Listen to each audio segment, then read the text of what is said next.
Épître aux Hébreux, chapitre 4.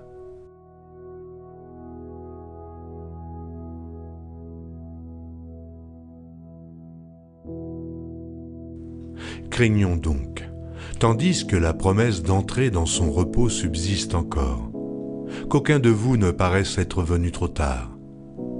Car cette bonne nouvelle nous a été annoncée aussi bien qu'à eux, mais la parole qui leur fut annoncée ne leur servit de rien, parce qu'elle ne trouva pas de la foi chez ceux qui l'entendirent.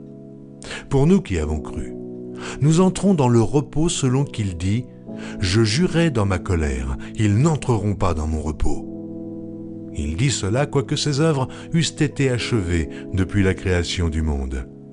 Car il a parlé quelque part ainsi du septième jour. Et Dieu se reposa de toutes ses œuvres le septième jour. Et ici encore, ils n'entreront pas dans mon repos. Or, puisqu'il est encore réservé à quelques-uns d'y entrer, et que ceux à qui d'abord la promesse a été faite n'y sont pas entrés à cause de leur désobéissance, Dieu fixe de nouveau un jour aujourd'hui, en disant dans David, « Si longtemps après, comme il est dit plus haut, aujourd'hui, si vous entendez sa voix, n'endurcissez pas vos cœurs. Car si Josué leur eût donné le repos, il ne parlerait pas après cela d'un autre jour. Il y a donc un repos de Shabbat réservé au peuple de Dieu. Car celui qui entre dans le repos de Dieu se repose de ses œuvres, comme Dieu s'est reposé des siennes. Efforçons-nous donc d'entrer dans ce repos, afin que personne ne tombe en donnant le même exemple de désobéissance. Car la parole de Dieu est vivante et efficace, plus tranchante qu'une épée quelconque à deux tranchants, pénétrante jusqu'à partager âme et esprit, jointures et moelles. Elle juge les sentiments et les pensées du cœur. Nulle créature n'est cachée devant lui, mais tout est à nu et à découvert aux yeux de celui à qui nous devons rendre compte. Ainsi, puisque nous avons un grand souverain sacrificateur qui a traversé les cieux, Jésus, le Fils de Dieu, demeurons fermes dans la foi que nous professons. Car nous n'avons pas un souverain sacrificateur qui ne puisse compatir à nos faiblesses. Au contraire, il a été tenté comme nous, en toutes choses, sans commettre de péché. Approchons-nous donc avec assurance du trône de la grâce, afin d'obtenir miséricorde et de trouver grâce pour être secourus dans nos besoins.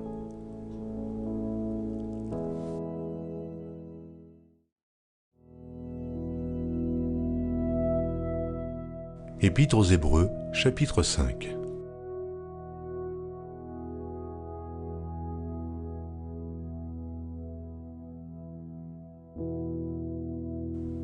En effet, tout souverain sacrificateur, pris du milieu des hommes, est établi pour les hommes, dans le service de Dieu, afin de présenter des offrandes et des sacrifices pour les péchés.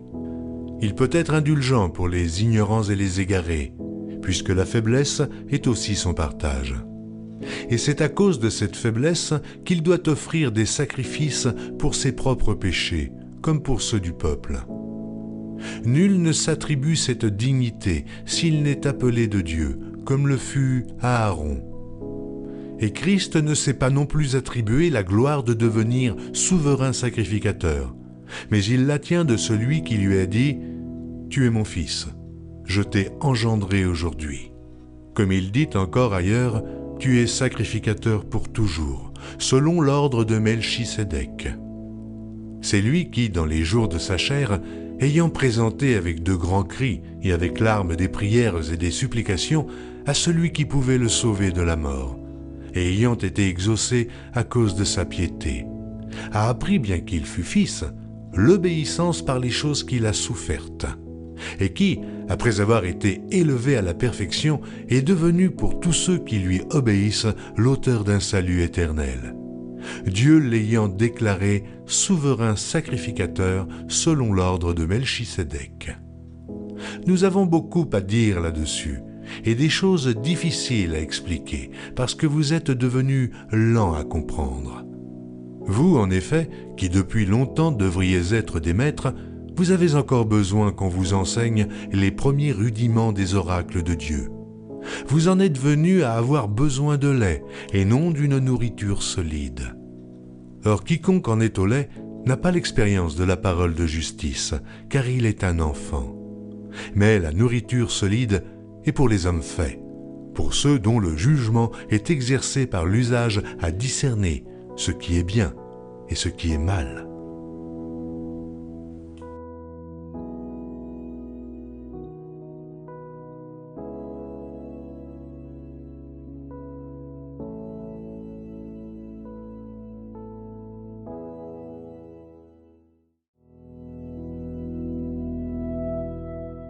Épître aux Hébreux, chapitre 6.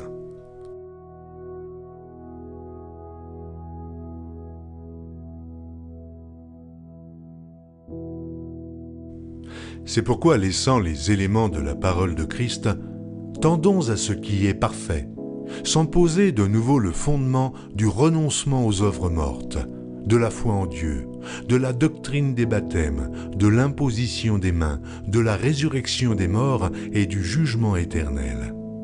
C'est ce que nous ferons, si Dieu le permet.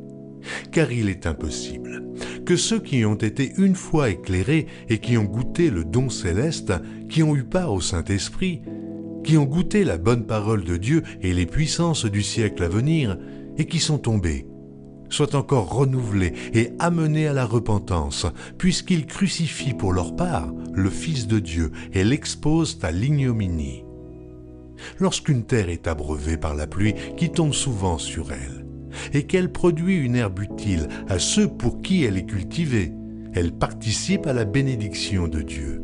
Mais si elle produit des épines et des chardons, elle est réprouvée et près d'être maudite, et on finit par y mettre le feu. Quoique nous parlions ainsi, bien-aimés, nous attendons, pour ce qui vous concerne, des choses meilleures et favorables au salut. Car Dieu n'est pas injuste pour oublier votre travail et l'amour que vous avez montré pour son nom, ayant rendu et rendant encore des services aux saints. Nous désirons que chacun de vous montre le même zèle pour conserver jusqu'à la fin une pleine espérance, en sorte que vous ne vous relâchiez point, et que vous imitiez ceux qui, par la foi et la persévérance, héritent des promesses. Lorsque Dieu fit la promesse à Abraham, ne pouvant jurer par un plus grand que lui, il jura par lui-même et dit « Certainement je te bénirai et je multiplierai ta postérité. » Et c'est ainsi qu'Abraham, ayant persévéré, obtint l'effet de la promesse. Or les hommes jurent par celui qui est plus grand qu'eux, et le serment est une garantie qui met fin à tous leurs différends.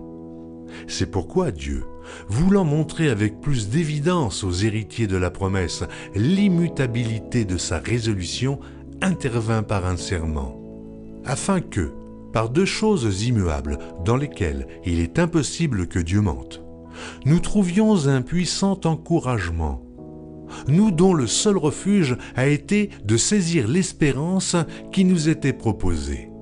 Cette espérance, nous la possédons comme une ancre de l'âme, sûre et solide. Elle pénètre au-delà du voile, là où Jésus est entré pour nous, comme précurseur, ayant été fait souverain sacrificateur pour toujours, selon l'ordre de Melchisédek.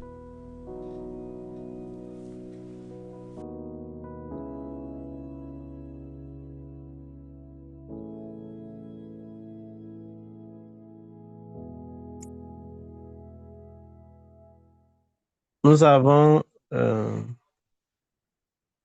nous avons pour aujourd'hui le 19 novembre 2025, trois chapitres, Hébreux 4, Hébreux 5 et Hébreux 6. Donc, nous passons directement à la phase de méditation. Avant, il faut, en fait, avant que je ne cède la parole à... Il n'est pas question forcément de comprendre tout le texte, de comprendre.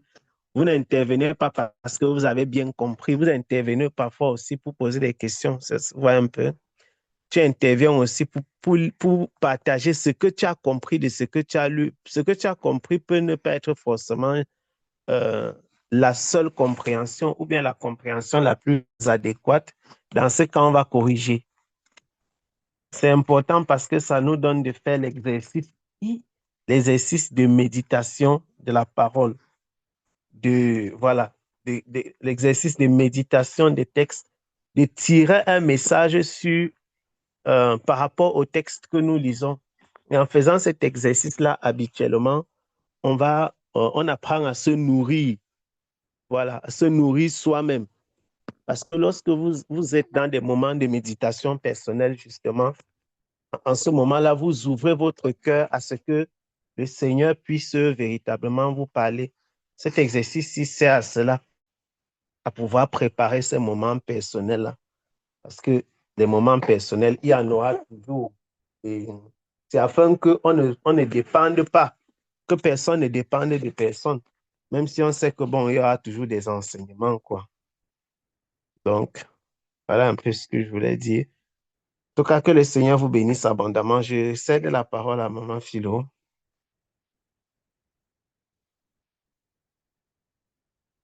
Ah, oh. Shalom, shalom, mes bien-aimés d'amour, que le Seigneur nous bénisse abondamment.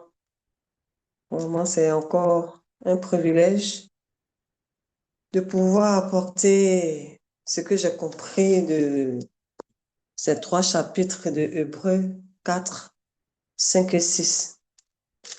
Il faut dire que le livre d'Hébreux est un livre vraiment qui me marque beaucoup. C'est l'un des livres préférés de ma vie parce qu'il y a certaines choses, vraiment, la plupart, je vis cela. Et quand on parle de ce livre-là, je ne peux rester indifférente. Vraiment, c'est un livre très, très profond, magnifique, magnifique. Au niveau du le chapitre que nous méditons aujourd'hui, le premier chapitre, Hébreux, le chapitre 4, on constate que l'évangile est annoncé. Et quand l'évangile est annoncé, il y a un groupe qui ne s'intéresse pas à l'évangile. Il y a un autre groupe qui ont cru en cet évangile-là et qui se donnent de tout cœur. Parce que nous savons qu'un jour, nous allons quitter cette terre-là et nous serons dans le repos céleste. Alléluia. Quand le Saint-Esprit nous encourage à tenir vraiment bon. Et c'est une promesse qui est faite à tous ceux qui croient en cette parole. Mais j'ai été marquée lorsque la désobéissance peut empêcher d'entrer au paradis. Au niveau du verset 6. Or, puisqu'il est encore réservé à quelques-uns d'y entrer, et que ceux à qui d'abord la promesse a été faite n'y sont pas entrés à cause de leur désobéissance. Ah, Seigneur. Ça veut dire qu'à cause de la désobéissance, je peux rater le ciel. Ah, Seigneur. Ça m'a vraiment touché. Et nous savons qui est le père de la désobéissance. C'est Satan, le serpent ancien. Et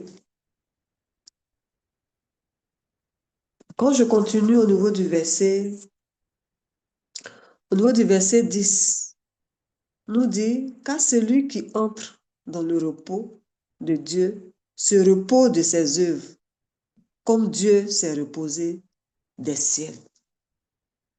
Waouh! Ça m'a marqué.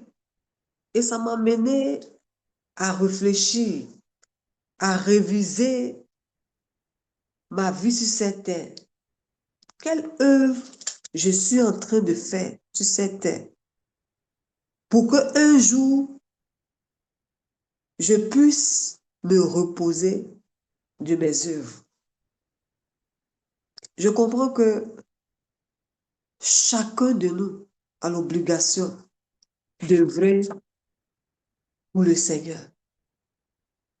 C'est important parce que Dieu a mis en chacun de nous et nous devons œuvrer pour lui, pour qu'un jour nous nous reposons de ses œuvres. Et quand je continue au niveau du verset 11, ça m'a marqué encore. Où là, la parole nous donne de nous encourager. La parole nous exhorte à nous efforcer à entrer. Parce que ça sera catastrophique. Ceux qui n'iront pas au paradis, ça sera difficile. L'enlèvement, c'est mieux d'être dans l'enlèvement que d'y rester. Donc la parole nous dit de nous efforcer. Ce n'est pas facile. Tu sais, il y a beaucoup de choses qui veulent nous maintenir. Mais la parole vient encore comme un encouragement, comme une exhortation à chacun de nous efforcer à entrer dans ce repos-là. Et au niveau du verset 12, là, je n'ai pas... C'est vrai que j'ai compris, mais je n'ai pas vraiment... J'ai besoin que le conducteur puisse donner plus d'explications au niveau du verset 12. Et quand je continue au niveau du verset 14 et 16, waouh, j'ai été façonné. Magnifique, magnifique notre roi, qui est le souverain sacrificateur. Cela m'encourage encore à demeurer ferme devant les tentations. Si nous sommes faibles, Christ même dit que il connaît ces faiblesses-là. Lui-même, il a été tenté. Donc, tout ce qui nous arrive, il n'est pas indifférent. Il est là pour nous encourager. Le Saint-Esprit est là pour nous encourager à demeurer ferme. Et au niveau du verset 16, waouh, ce verset m'a beaucoup touché. Il est profond. Le Seigneur Jésus nous fait la grâce de nous approcher avec assurance. Sois sûr que lorsque tu vas devant le Père, tu as cette assurance qu'il va t'exaucer. De s'approcher de son trône de grâce. Waouh! La grâce encore disponible pour nous les enfants, qui nous permet d'obtenir sa miséricorde. Waouh! Merci Père. De trouver grâce. Car je ne suis même pas dit, mais Christ me donne accès devant son trône pour être secouru dans mes besoins. Un moyen, lorsque je traverse un moment difficile, un moyen, lorsque je suis dans un manque, un moyen, lorsque j'ai besoin de quelque chose. Voici le chemin que je dois emprunter. La grâce encore disponible. Dieu est prêt à écouter. Mais il faut que lorsque je m'approche de Jésus, que j'ai cette assurance-là, qu'il m'entend et qu'il va m'exaucer. Je ne dois pas me dire me demander comment je fais pour sortir de cette situation. Christ est présent, il est prêt à me secourir. Ce n'est pas un seul besoin, mais de tous mes besoins. Je ne cesse de dire au Seigneur, merci Père, parce que tu es attentif à tout ce que nous vivons. Et là, je comprends encore que Dieu nous donne un moyen d'avoir une communion profonde avec lui. Prier, méditer sa parole, avoir une communion avec le Seigneur. Parce que là se trouve la solution à tout. Merci, Père. Ah, notre Père est bon. Son amour à notre égard est extravagant. Parce qu'il donne tous les moyens pour que nous puissions nous approcher de lui. Ensuite, je tombe au niveau du chapitre 6. Même ceux qui sont sacrificateurs ont aussi le devoir de venir devant lui. Parce que j'ai compris que nous tous, nous sommes un. Ils peuvent aussi, en tant que conducteurs, en tant que serviteurs de Dieu, rencontrer des faiblesses dans leur ministère. Et à cause de cette faiblesse, ils ont besoin de s'offrir totalement en sacrifice pour le Seigneur. Apporter une offrande agréable pour lui et pour les brebis. Car personne ne peut dire qu'il mérite quoi que ce soit et dire que je suis digne. Car Christ lui-même, oh Seigneur, c'est pas attribuer la gloire de devenir souverain sacrificateur. Et là, ça m'a interpellé. Faisons attention au titre. Parce que le ministère, c'est un service comme le frère, notre bien-aimé Dabou, je dois expliquer. C'est un service qu'on rend au Seigneur. Même Papa Gabé l'a dit. Donc, si tu es prophète, tu sais à quoi tu es appelé. C'est une feuille de route. Quand un prophète, nous savons qu'il parle de la part du Seigneur. Sa bouche est consacrée. Donc, c'est Christ qui mérite. Parce que le Père lui-même l'a nommé souverain sacrificateur. Et quand j'avance au niveau du verset 10,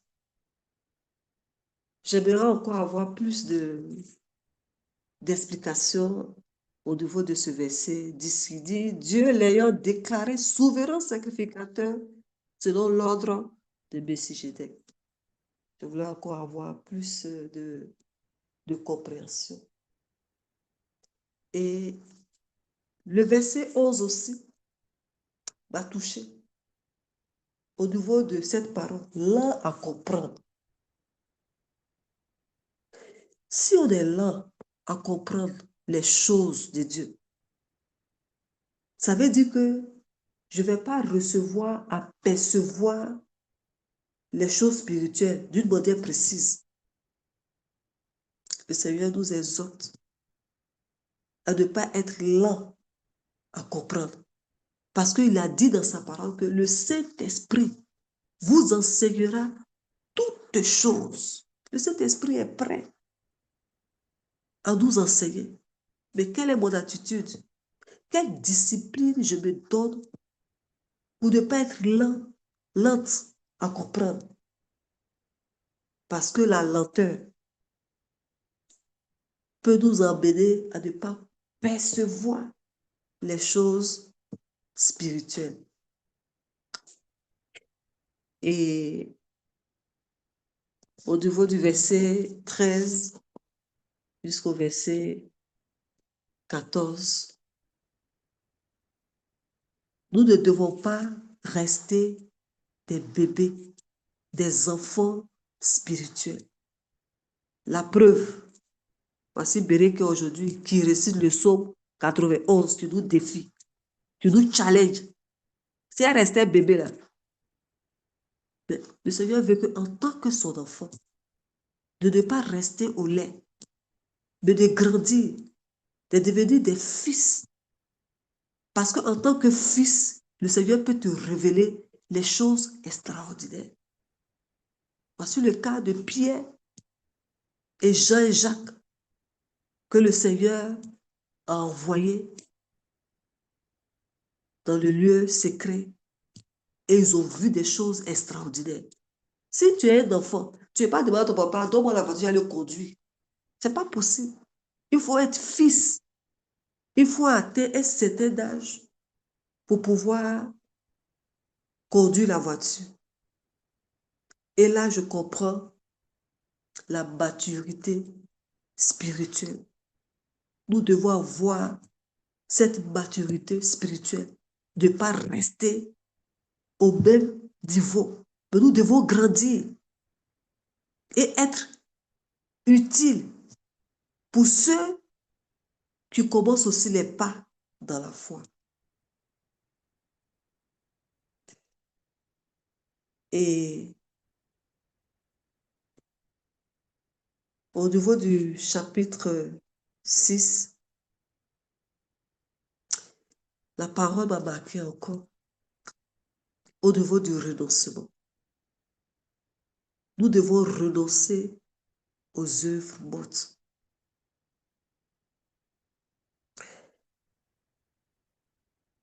Et quand j'ai aussi médité par rapport au verset 9, je crois, nous dit, quoique nous parlions ainsi, bien-aimés, nous attendons pour ceux qui vous concernent des choses merveilleuses et favorables au salut. Des choses favorables et merveilleuses sont rattachées au salut. Ah, il faut s'attendre au Seigneur pour ces choses-là. Dieu n'est pas injuste. Pour oublier aussi le travail que nous faisons.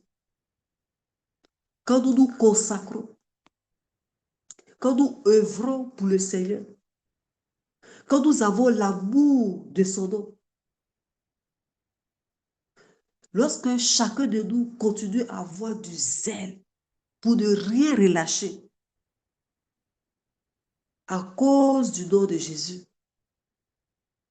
Dieu nous dit au niveau du verset 10 qu'il n'est pas juste pour oublier le travail et l'amour que nous avons, que vous avez, je crois, vous avez montré pour son nom.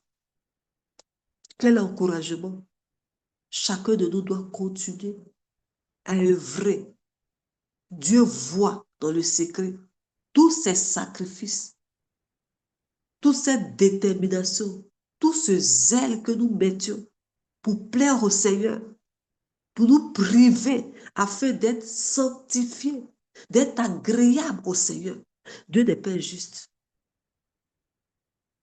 Il récompensera un jour ces efforts-là. Et aussi, pour hériter les promesses du Seigneur, il faut absolument avoir la foi dans la persévérance. Il faut persévérer. Waouh, ça me touchait. Et je voyais comme ça les étapes de ma vie où vraiment le Seigneur, ça c'est le Seigneur, ce n'est même pas moi, qui m'a donné cette foi-là de pouvoir tenir. Quand Dieu promet, il le fait. Parce qu'il n'est pas un homme pour mentir, ni encore le Fils de l'homme pour se repentir.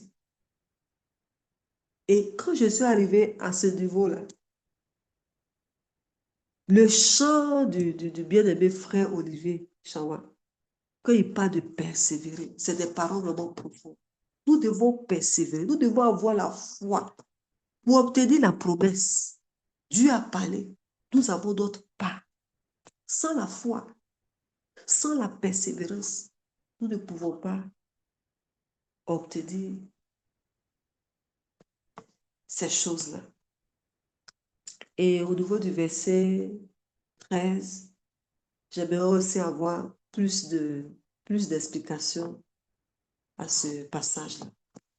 Et je continue rapidement au niveau du verset, je crois du verset 18. J'ai été marquée.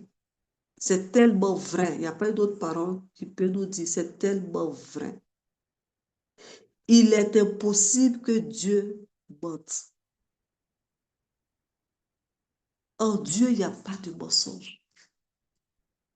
Parce que nous connaissons qui est le Père du mensonge. Dieu est tellement saint. Jamais ça peut exister que Dieu va mentir. Parce que nous sommes les enfants de la vérité. Donc si Dieu ne ment pas, en tant que sa fille, en tant que son enfant, je n'ai pas le droit de mentir. Parce que dès que je mens là, je deviens enfant du diable. Parce que c'est les œuvres du diable. C'est un menteur. Dieu n'est pas un homme pour mentir. Parce que quand il dit quelque chose, comme je l'ai dit, il va l'accomplir. Quel que soit le temps, quel que soit ce qui va arriver. Quand Dieu a fait sortir sa parole, il va l'accomplir. Vraiment, ça m'a beaucoup touché. Que Dieu ne ment pas. Quand il parle, il le fait. Et cette parole a beaucoup soutenu vraiment ma marche avec le Seigneur. Dans les moments difficiles, sombres de ma vie, de mon couple, cette parole m'a toujours donné d'espérer jusqu'à la fin. Parce que Dieu ne ment pas. Ayons foi. Pour terminer, ayons vraiment foi en ce Dieu-là.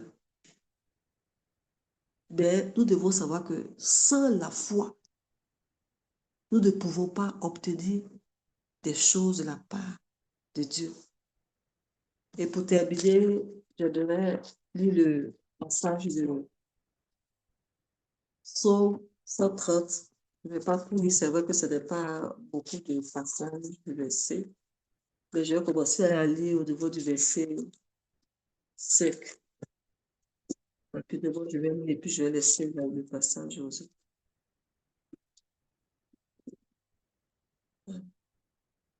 La parole de Dieu nous dit que j'espère en l'Éternel. Mon âme espère et j'attends sa promesse. Mon âme compte sur le Seigneur, plus que les gardes comptent sur le matin, que les gardes comptent sur le matin. Israël, Philomène, mets ton espoir en l'Éternel, car la miséricorde est auprès de l'Éternel et la rédemption est auprès de lui en abondance. C'est lui qui rachètera Israël de tous ses iniquités. Continuons vraiment à espérer en l'Éternel. Il est fidèle, il ne ment pas, car ce qu'il dit, il le fait. Que le Seigneur nous bénisse abondamment. Shalom, shalom. Amen. Oh. Que le Seigneur te bénisse abondamment. Que le Seigneur te bénisse abondamment. En tout cas, toute la gloire au Seigneur. Donc, tu as posé, je ne sais pas si j'ai bien noté, tu as 3 questions. Si tu peux revenir là-dessus, tu as parlé de, je crois qu'il y a Hébreu 4, il y a le verset 12 de Hébreu 4, je pense. Il y a le verset 9 d'Hébreu 5. Et dans Hébreu 6, c'est quel verset?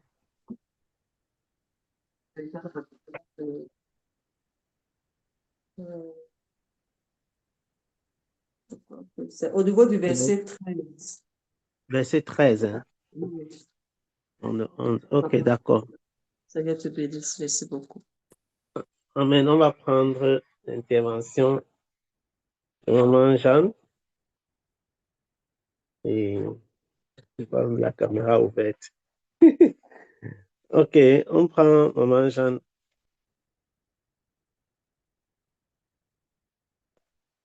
You have the floor. Amen, amen. Ceux qui n'ont pas encore, ceux qui veulent intervenir, j'attends les mains.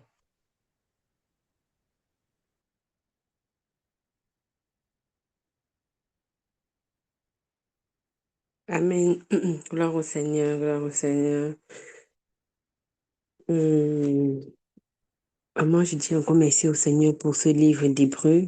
C'est vraiment un livre dans lequel, lorsque tu te plonges, il est vraiment rempli de beaucoup de messages, beaucoup d'enseignements. Et je sais que les conducteurs diront encore beaucoup plus de choses. On sera peut-être un peu plus superficiel, mais je sais que les conducteurs entreront vraiment dans les détails des choses parce que déjà, même chapitre 4, il y a déjà, pas hier, avant-hier, pendant mon intervention, je faisais déjà remarquer par rapport au sabbat de l'Éternel.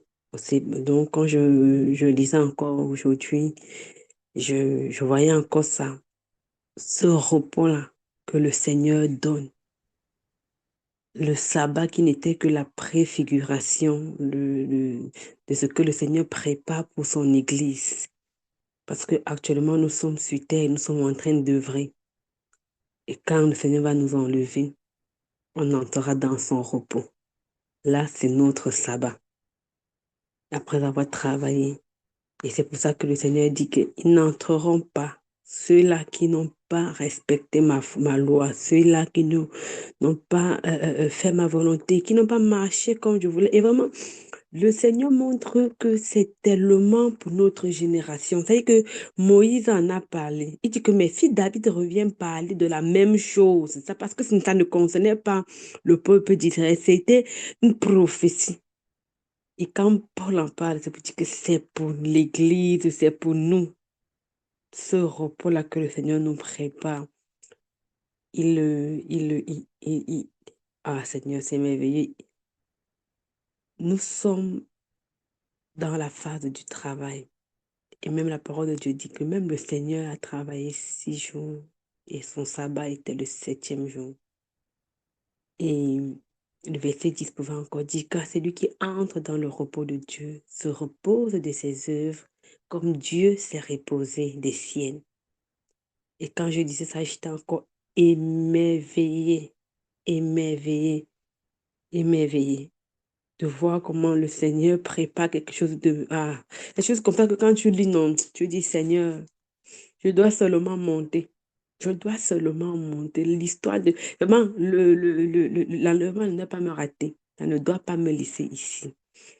Parce que tu te rends compte que tu pars pour te reposer auprès de ton Père. Quand on regarde encore la parabole d'Abraham avec Lazare et le riche, lorsque le riche demande que non, est-ce que Lazare peut seulement tremper le bout de son doigt là pour mettre un peu d'eau sur moi? Il dit que jamais. Il dit que toi, tu as eu ta part de repos sur la terre. Lui, là, pour lui, là, c'est éternel. C'est merveilleux. On peut être critiqué dans ce monde. On peut être méprisé. Les gens peuvent regarder que non. Ils veulent montrer que quoi? Qu'ils parlent trop.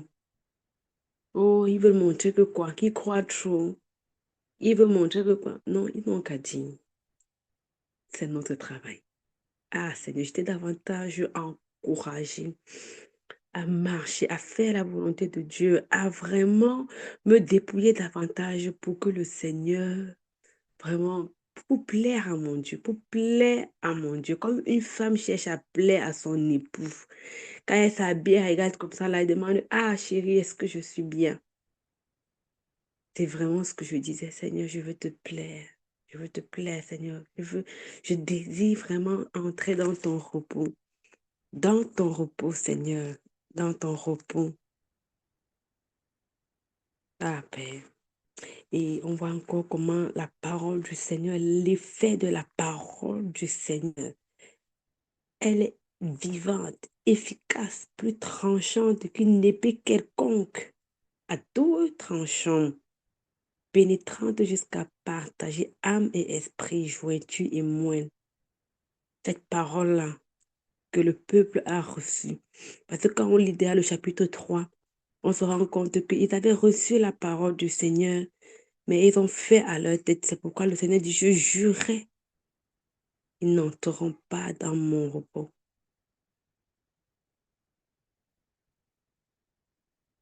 Et nous voyons encore comment le Seigneur nous rappelle que sa parole est un jugement. Elle est un jugement. Lorsqu'on reçoit la parole, soit c'est pour la repentance, soit c'est pour le jugement. Et c'est pourquoi je vois la même parole. Quelqu'un reçoit, il se met à genoux, il pleure. L'autre reçoit, il se tourne, il s'en va.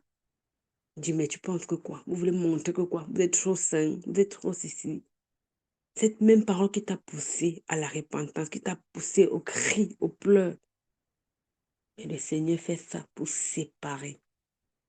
Séparer l'âme et l'esprit, séparer les jointures, séparer le bon grain du mauvais grain, séparer. Juger les pensées, juger les sentiments. Ce matin encore, j'échangeais avec des bien-aimés. Je leur disais, parfois le Seigneur laisse des situations arriver dans la vie des gens pour exposer la nature de notre cœur. Et parfois, on n'est même pas au courant. Tu vois une situation arriver, tu penses que non, c'est seulement pour ça. Mais le Seigneur utilise ça parce que quoi, il veut juger les sentiments et les pensées de ton cœur. Seigneur, connais-moi, sonde-moi, connais mon cœur, Père. Et je comprenais encore que personne n'est caché devant le Seigneur. Le Seigneur connaît tout le monde. Tout est à nu, tout est à découvert devant lui. Même, c'est-à-dire que c'est des choses tellement palpables que nous vivons aujourd'hui avec l'effusion du Saint-Esprit, que nous voyons même dans les directs. Tu vas voir quelqu'un appelle. La façon que le frère va diriger l'interrogatoire, tu comprends que c'est le Saint-Esprit. Parfois, tu vois les gens tourner, je dis que gars, dis seulement la vérité. Que je te vois avec... Non, je n'ai pas bien compris. Et tu es sûr que tu n'as pas bien compris ou bien tu penses que tu peux tromper le Saint-Esprit. Le Seigneur dit, il a dit. Il n'y a pas moyen. Donc, comme le frère nous dit toujours que le problème n'est jamais du côté du Seigneur, le problème est toujours du côté. Donc, si le Seigneur pointe quelque chose, c'est ça. Donc, tout est à nu, tout est à découvert. Donc, il n'y a rien que je peux faire. Même mes pensées. Je me rappelle une fois, on écoutait une prière qui s'était faite à Japoma. Et pendant la prière, le frère se tourne, il appelle quelqu'un, il dit, viens, qu'est-ce que tu viens de penser? Il dit, non. Il dit, qu'est-ce que tu viens de penser? Et la personne n'a pas voulu répondre. Il a dit, comme tu ne veux pas dire, vas-y. Il dit, non, je pensais plutôt, que comme tu as refusé de parler, non, retourne t'asseoir. Quand j'ai entendu ça, je me suis rendu compte que, hé, Seigneur, même mes pensées, tu fais, c'est-à-dire que tu peux être là comme ça, là, pendant qu'on te parle, tu penses du mal d'un bien-aimé.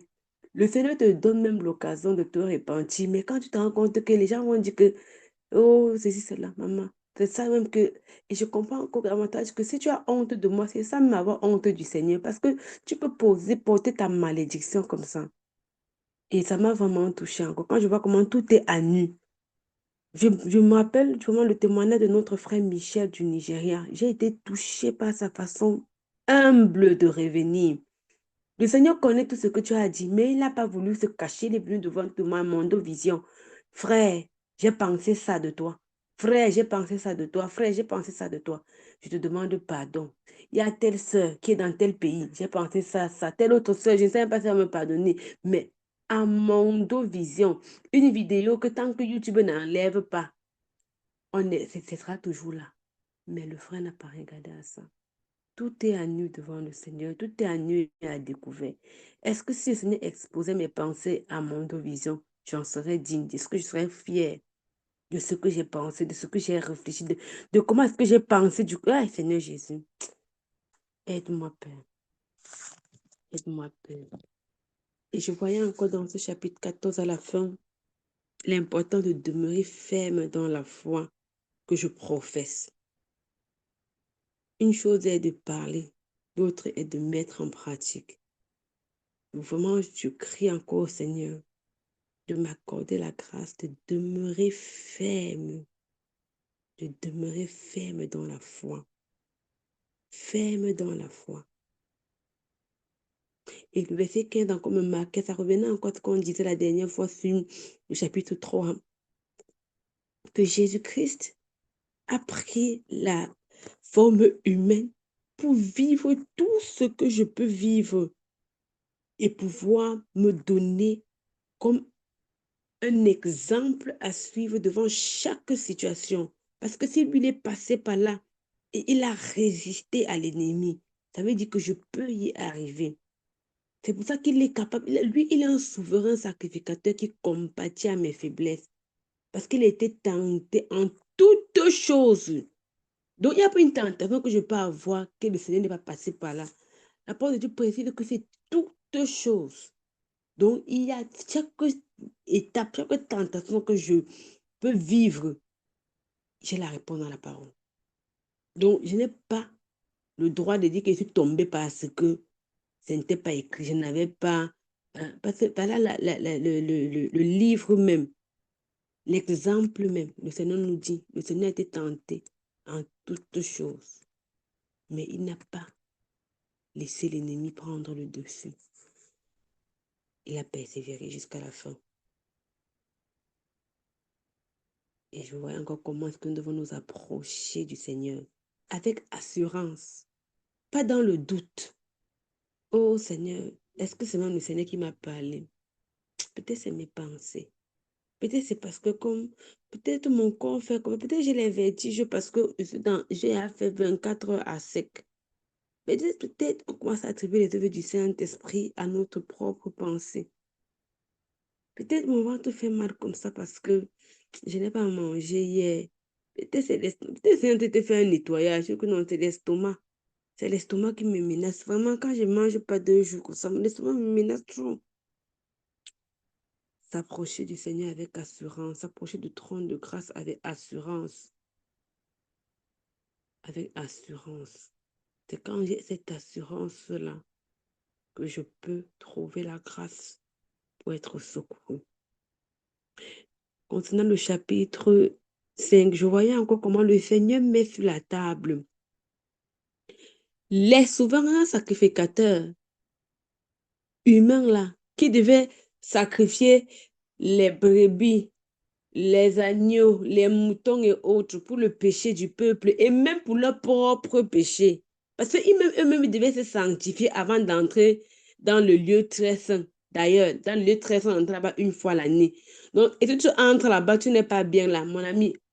On sort seulement avec ton corps. Tu as fait comment pour entrer dans la sainte présence du Père n'étant pas sanctifié. Mais le Seigneur Jésus-Christ est ce souverain sacrificateur-là, qui lui-même est saint et qui est mort lui-même pour que je puisse aujourd'hui être purifiée, être appelée sainte parfaite. Merveilleux Jésus.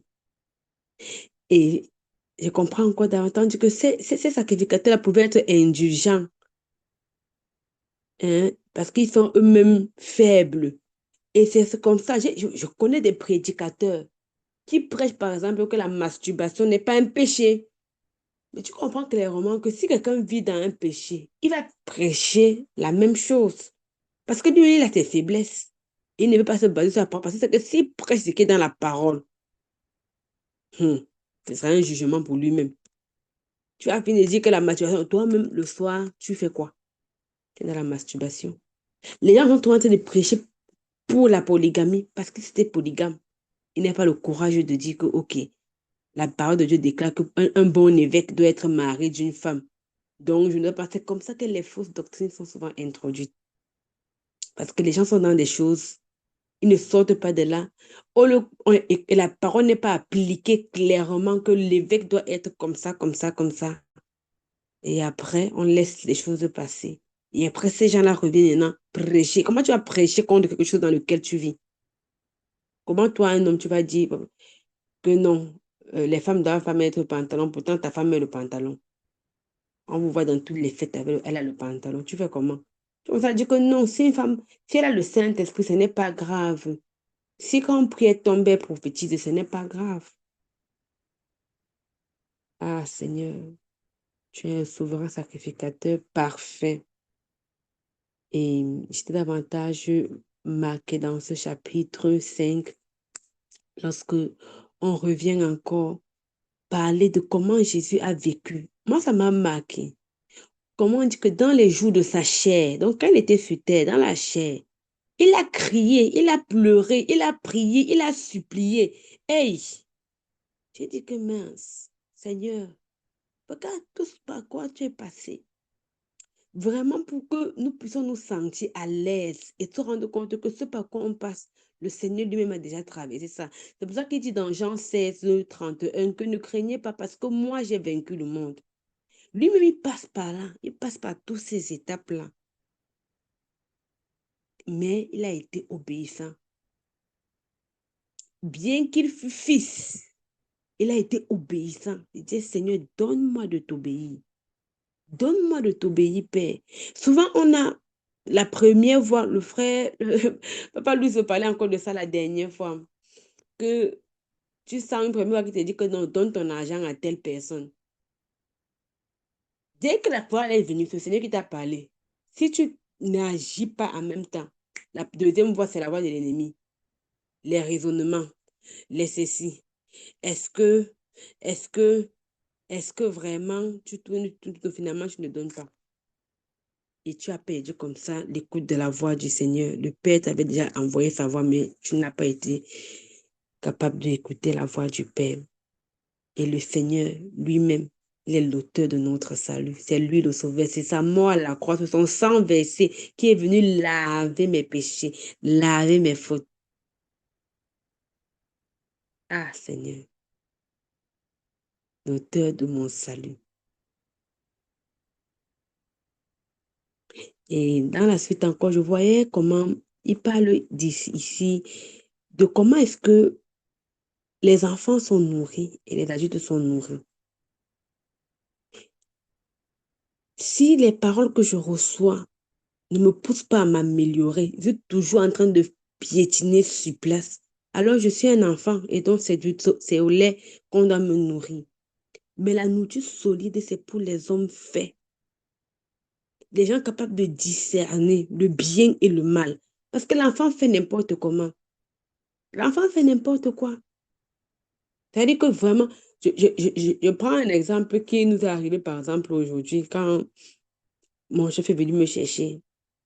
Pendant qu'on est en train de rentrer, donc on arrive à la maison, on descend de la voiture.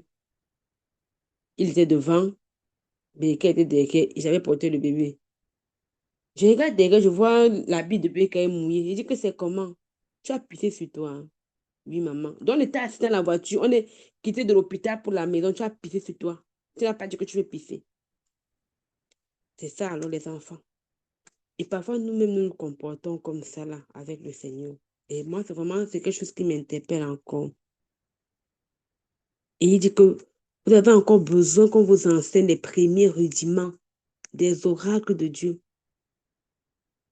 Le lait, pas la nourriture solide. Si j'ai encore besoin, si je piétine sur place, ça veut dire que je n'ai pas avancé. Ça peu importe mon nombre d'années dans la foi. Parce que j'ai souvent entendu ça dans les dénominations. Je suis dans ma 40e année de foi. Je suis dans mais les simples rudiments de la foi. Je suis dans mais le jour que tu lui dis que non, le Seigneur t'a dit qu'il faut que tu te fasses baptiser normalement. Il va discuter. Mais il va te dire que c'est ma 40e année de foi. J'ai cru au Seigneur Jésus-Christ en 1971, pendant une croisade. Et Seigneur, le baptême, il n'est pas d'accord. Ceci, il n'est pas les rudiments. Ah Seigneur, donne-moi de pouvoir grandir, de ne pas faire du surplace, de ne pas piétiner, de vraiment être capable de discerner le bien du mal. Et pour avancer dans le chapitre 6, je voyais encore comment le Seigneur m'appelle à la perfection. À la perfection. Le Seigneur m'appelle vraiment à la perfection. Et je dois vraiment m'y mettre, vraiment m'y atteler.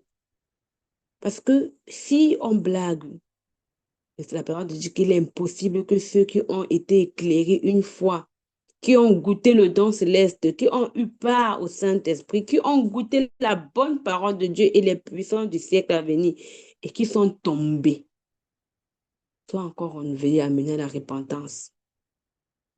Donc le Seigneur m'appelle à la perfection. Je ne dois pas blaguer. Je ne dois pas blaguer avec ce salut-là. Je dois vraiment tenir ferme dans ce que le Seigneur me donne de connaître, me donne de comprendre.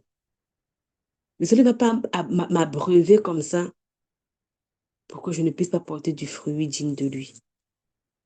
J'ai intérêt. C'est-à-dire que c'est une obligation pour moi de pouvoir montrer que non, Seigneur, tu n'investis pas sur moi pour rien. Tout parent aimerait qu'après que l'enfant a travaillé, a fini de fréquenter, trouver le travail, puisse même lui dire que, OK, papa, prends les 1000 francs là. Tu peux même prendre la moto avec. Non, mais si le parent finit d'investir après, voilà. Ça me rappelle, ça me rappelle une année quand mon grand frère est venu voir ma mère pour dire que si je me marie avec quelqu'un de telle tribu, est-ce que tu as un problème? Ma mère était choquée. Elle m'appelle et me dit que, mais donc je souffre comme ça, ton frère veut seulement aller se marier. Donc il ne va même pas aider une personne parmi vous avant de se marier. C'est ça, quand tout parent qui investit aimerait bien voir que celui qui a réussi puisse soutenir les autres. Et même le Seigneur, il investit sur moi. Étant un bon parent, il m'a donné sa parole. Il y a les conducteurs qu'il utilise pour m'enseigner. Et la parole est là, elle est disponible. Le Seigneur attend de moi que je puisse mettre en pratique. Le Seigneur attend de moi que je puisse mettre en pratique. Et je voyais encore que le Seigneur n'est pas injuste. Si je travaille pour lui, il n'est pas injuste. Il n'est pas injuste. Il n'est pas injuste pour oublier le travail, pour oublier l'amour, pour oublier ce que je fais. Il n'est pas injuste. Il voit cela. Même si les hommes ne comptent pas. C'est pour ça que je ne dois pas faire pour les hommes. Je dois faire pour le Seigneur parce que les hommes ne vont pas voir. Tu as fait jusqu'à tu vas croire que non. Tu te sacrifies pour quelqu'un. Dans ces jours les plus sombres, tu es avec lui. Mais la personne, en tout cas, nous, on a déjà notre quantité. Et je sais que ce n'est pas fini, ça ne manquera pas. C'est des choses que c'est sur la route pour que le Seigneur te donne davantage d'aimer et de ne pas regarder à ce que tu reçois en retour, mais de regarder à lui. Le Seigneur n'est pas injuste. Si les hommes ne voient pas, le Seigneur voit. Et je disais encore, Seigneur, donne-moi de garder ce zèle-là, cet amour-là. Et pour moi, ça a été un gros challenge parce que les gens me faisaient du mal. Moi, ça me faisait avancer. Ça me faisait avancer, ça me faisait avancer. Parce que je n'avais pas encore eu le genre de mal que ça prend seulement par la personne que tu n'avais pas imaginé. Et quand le Seigneur est passé par cette...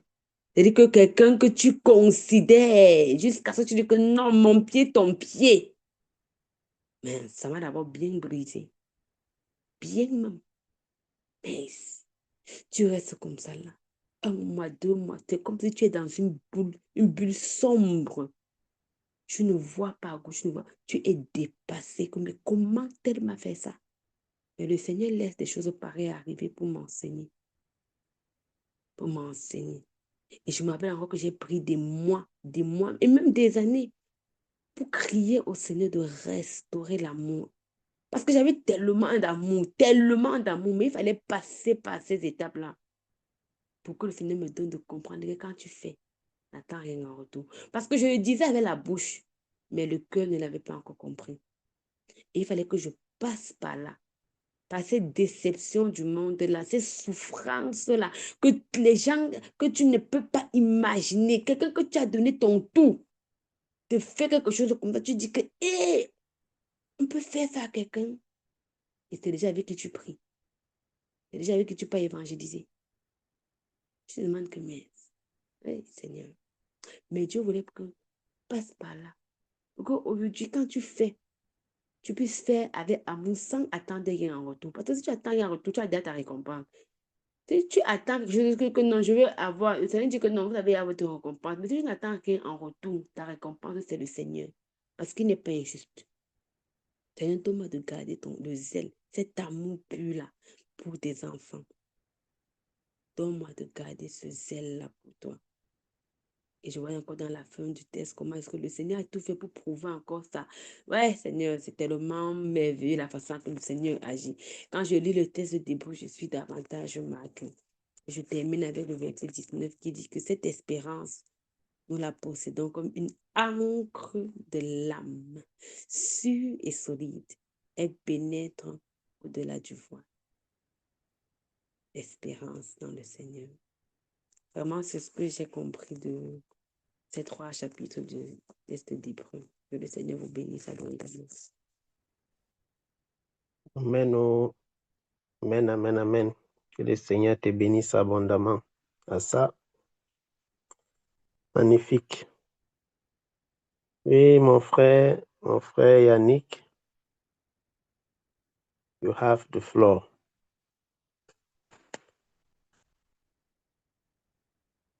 Tu peux prendre la parole.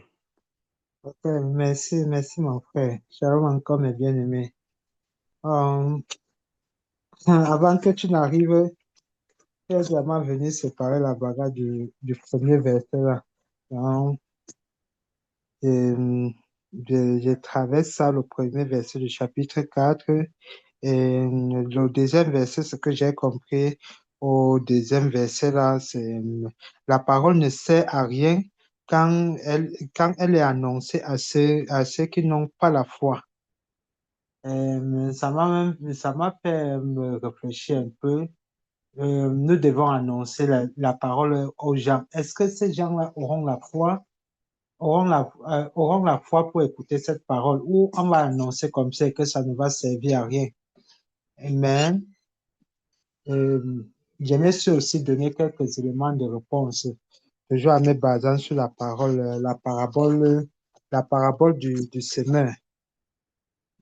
Comme le Seigneur nous dit, la parole, nous devons s'aimer, nous devons s'aimer. Si ça tombe sur une bonne terre, ça va croître. Si ça tombe sur une mauvaise terre, ça va sécher. Un peu comme ceux qui reçoivent la parole, mais qui n'ont pas la foi. Et la parole là ne leur sert à rien. Et au verset 3, je voyais les œuvres, j'ai compris que les œuvres du Seigneur ont déjà été que les œuvres du Seigneur ont déjà été achevées depuis la création. Ah, il m'est venu de me poser la question de savoir que mais, si il a achevé ses œuvres depuis la création, pourquoi on passe par toutes ces épreuves? Pourquoi on va toujours le chercher en tâtonnant alors qu'il a déjà tout achevé? Pourquoi on va se battre alors pour obtenir des choses alors qu'il a déjà tout accompli? Bon, pour moi, c'est une question qui est restée. C'est cette interrogation-là. Et si tout est accompli depuis la création, et aussi sur la croix, le Seigneur Jésus a dit que tout est accompli. Mais on continue toujours à se battre contre les mauvais esprits et autres. C'est resté un peu comme une question parce que cette partie-là, moi-même, je ne comprends pas pourquoi nous devions encore nous battre, nous devions encore faire quelque chose alors que Christ a déjà tout accompli. Et le verset nous dit aussi que les œuvres, le Seigneur a fini toutes ses œuvres depuis la création.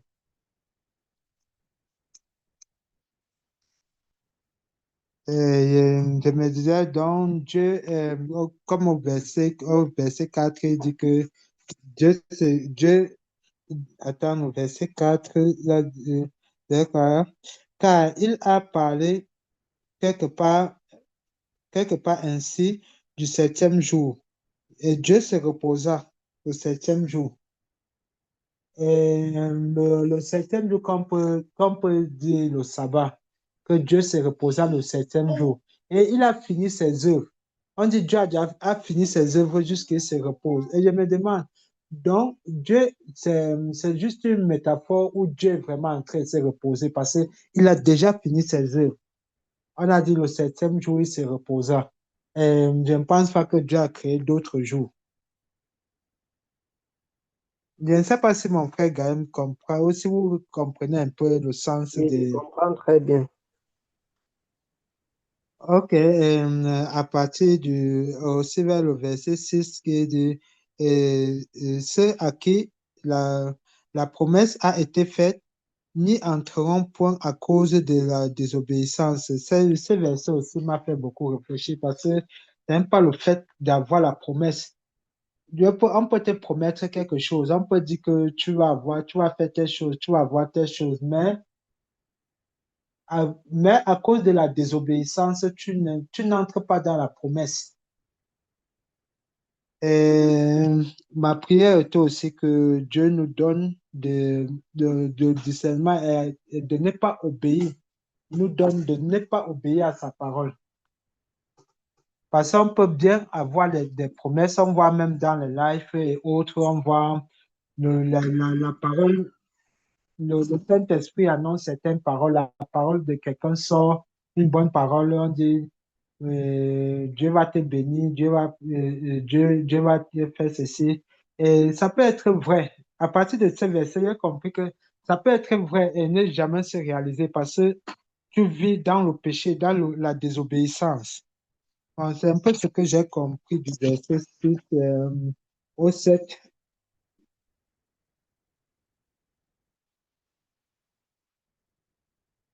Bon, le 7 c'est juste la suite parce que Dieu nous demande au verset 7 de ne pas endurcir le cœur. Et je peux un peu remonter plus haut. Il dit, nous devons nous efforcer à entrer dans le repos. Ça, c'est déjà vers le verset 11 du chapitre 4. Il dit, efforçons-nous donc d'entrer dans ces repos afin que personne ne tombe en donnant le même exemple de désobéissance. Bon, j'ai pas trop compris le sens de cette parole-ci-là. Je ne sais pas si mon analyse, c'était ça.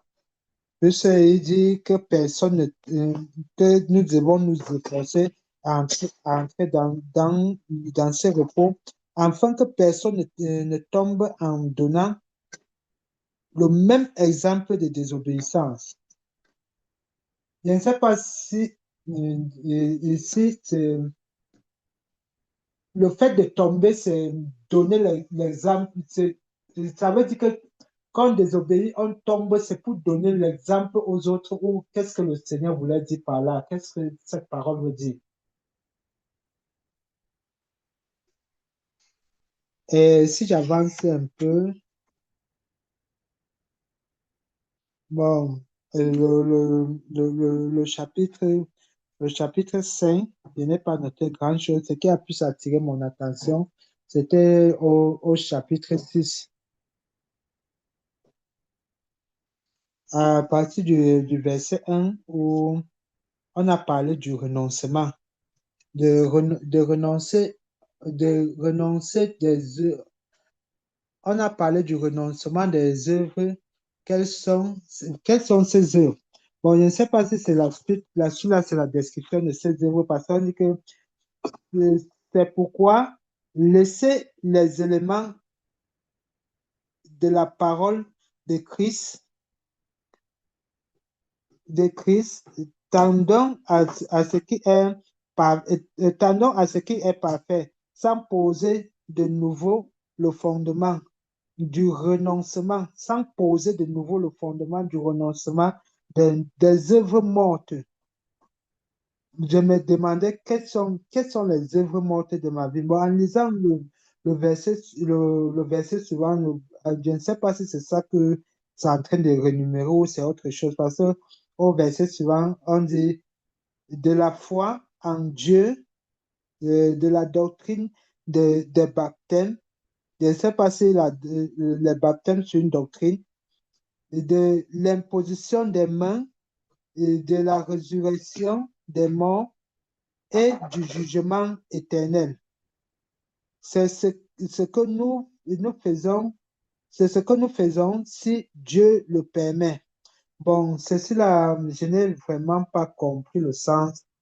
Je n'ai pas compris du premier verset jusqu'au verset 3 là. Je n'ai vraiment pas compris le sens. Si tu pourrais me donner un peu plus d'explications.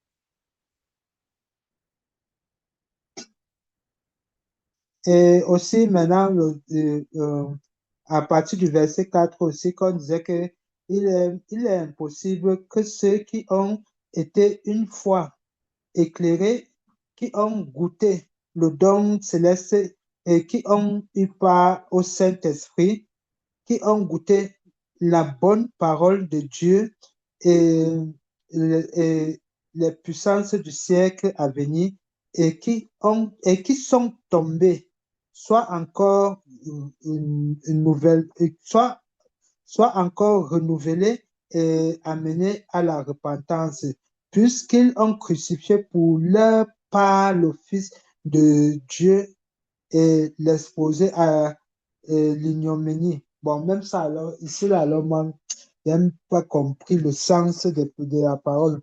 Je peux dire, j'ai compris que qu'il est impossible à ceux qui ont connu la parole de tomber et d'être pardonnés. Bon, et puis, bah, comme on dit, ils ont que pour eux, ce n'est plus possible d'être de nouveau amenés à la repentance, puisqu'ils ont crucifié pour leur part le Fils de Dieu et l'exposé à l'ignominie. À l'ignominie. Moi, je n'ai pas compris pourquoi on dit ça. Ils ont crucifié pour leur part le Fils de Dieu et l'exposé à l'ignominie. Et en plus, on dit qu'ils ne pourront pas, ils ne pourront plus avoir de la repentance. Bon, je ne sais pas si ça aussi, tu pourrais m'expliquer. C'est pour ça que je te disais que le test, c'est moi-même, j'ai lu ça, j'ai eu plutôt plus de questions que de compréhension. Euh, J'aimerais là, je sais pas si nos frères peuvent me répondre. Amen. Que le Seigneur te bénisse abondamment, mon frère. Que le Seigneur te bénisse abondamment. Amen. Donc, en tout cas, il y a beaucoup de, il y a beaucoup de, euh, beaucoup de préoccupations. Et donc, alors, j'espère qu'on va pouvoir rapidement voir tous les éléments. Dans Hébreux 6, commence par la fin. Dans Hébreux chapitre 6. Donc, il dit là-bas au verset 4 à 6 que ceux qui ont été une fois illuminés, donc ceux qui ont reçu, quand on dit que quelqu'un est illuminé, ça veut dire qu'il a reçu la lumière. Qui ont goûté le don céleste, qui sont devenus participants du Saint-Esprit. Ici, quand on dit participants du Saint-Esprit, dans la version que je lis, qui est la version Osterwald, dans d'autres versions, ce n'est pas la même chose. Donc, je vais lire dans d'autres versions, on dit qui ont eu part au Saint-Esprit. Qui ont eu part au Saint-Esprit, ça ne veut pas dire qu'ils ont été baptisés du Saint-Esprit, mais sont des personnes dans la vie de qui le Saint-Esprit a accompli des choses. Je prends un exemple. Si le Saint-Esprit, moi, je suis baptisé du Saint-Esprit et j'arrive chez quelqu'un et la personne est dans des difficultés. Le Seigneur me donne une parole de connaissance ou bien une parole de guérison. J'étends ma main sur la personne guérit. Je lui donne la direction. Ça ouvre les portes dans sa vie. Cette personne-là a eu part au Saint-Esprit parce que le Seigneur a accompli des choses dans sa vie par le biais du Saint-Esprit. Donc, il n'est pas en train de dire ici que quand tu étais baptisé du Saint-Esprit, tu vas tomber. Ce n'est pas exactement cela. Il dit, ont goûté le don céleste, sont devenus participants du Saint-Esprit. Saint-Esprit et qui ont goûté la bonne parole de Dieu et les puissances du siècle à venir. Il dit, et qui sont tombés. Qui sont tombés. Dans la version Louis II que tu as lu, ont goûté la bonne parole de Dieu et les puissances du siècle à venir et sont tombés, oui, soit encore renouvelés et amenés à la repentance. Ils sont tombés, ça veut dire qu'ils ont en fait, en quelque sorte, ils sont retournés à leur ancienne vie. C'est ça, tomber. C'est un peu comme quelqu'un qui dit que voilà, vraiment, j'aime le Seigneur, j'ai suivi j'ai écouté l'évangile et je suis content. Vraiment, le Seigneur m'a visité. Vous avez déjà vu les choses comme ça, non? Regardez un peu, pour ne pas citer, voilà, imaginez un peu quelqu'un qui prêchait la bonne parole. Hein? Il partageait vraiment, tout le monde disait, on a même vu au milieu de nous. Une fois, maman Jeanne rendait témoignage d'un frère qu'elle avait connu quand elle était arrivée chez le frère Junior la première fois. Il y a eu après lui d'autres personnes qui étaient là et qui sont parties. Même au milieu de nous, même des frères avec qui j'étais, certains, aujourd'hui, tu as comme l'impression, tu ne sais pas si vraiment ils sont encore dans le Seigneur. Mais quand tu as connu le Seigneur de cette façon, quand tu as marché avec le Seigneur, jusqu'à les gens disaient que, ah, ça c'est vraiment un frère. Ça c'est vraiment un frère qui est affermi. Mais après, on te voit encore, tu fais des choses bizarres. Tu as vraiment fait naufrage, comme l'apôtre Paul dit. Merci Père. Naufrage par rapport à la foi. Et donc, quelqu'un qui a il a goûté au Saint-Esprit, il a eu part aux grâces que le Saint-Esprit accorde. Et il tombe, il abandonne. La Bible dit que pour lui, il est impossible encore de les renouveler pour la repentance, puisqu'il crucifie. Quand tu rejettes le Seigneur après avoir eu part aux grâces que le Seigneur accorde, qu'est-ce qu'on peut encore faire pour toi? C'est pourquoi on dit qu'eux-mêmes encore, ils crucifient le Seigneur. C'est comme si toi-même, tu crucifiais pour ta part. Tu crucifiais le Seigneur. Et l'ignominie, c'est quoi? La honte. Parce que Jésus il a été mis au milieu des brigands. C'est une chose honteuse. Et ailleurs, Paul dira que c'est une malédiction. On maudit soit quiconque est pendu au bois. Ce n'est pas une bonne chose que quelqu'un dise que, ah, vraiment, moi, j'ai été crucifié. Ce n'était pas une bonne chose. Ce n'est pas une bonne chose que d'être crucifié. Et l'apôtre Pierre dira dans 2 Pierre,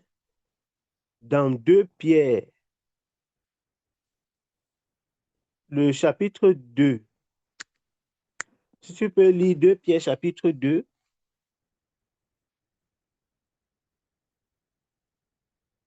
versets 20 à 22.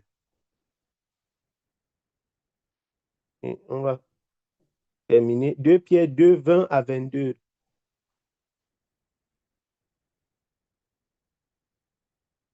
Personne. Je vais. Un petit instant. Je trouve 2 Pierre 2. 1 Pierre. Ok. 2 Pierre 2, chapitre 2 Pierre 2, verset 22, mon frère. 20 à 22, j'ai dit.